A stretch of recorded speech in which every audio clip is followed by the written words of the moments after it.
So today I'm going to be looking at ecoMUVE, which is an MUVE, a multi-user video experience, which has been designed for students to be able to look at the world here that they've kind of created,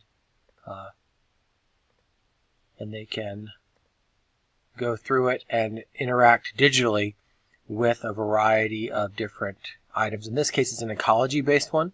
So you can pick your avatar, for example, and your clothes if you'd like. And then you can interact. So you see they've moved me into a virtual pond, and I'm going to be able to move around. I'm using the keys. I can go underwater. I can go over land and explore. It's not really a full open world. There are definitely barriers involved here, but I can move around a lot.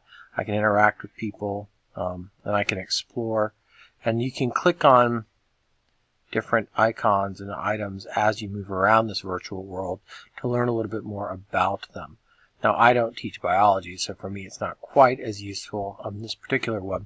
I did look at a few others which have perhaps more applications, but the big issue with this is that you cannot you have to download the software onto the computer before you can use it. And so this is problematic for students since they might have to Since going through the process of getting it to download onto a computer is problematic. And it also takes up a decent amount of memory. So for students that are using tablets, it wouldn't be an option. And there's no support for Windows or iPhone, or sorry, for Android or iPhone. You have to do it either on a Mac or in a Windows-based computer. So there are a lot of limitations to this as well. So it's great that the technology is, as you can see, pretty expansive. Lets you go through a lot of stuff. We'll go visit. There was a fox over here earlier. Let's see if it's still there. No, it has moved.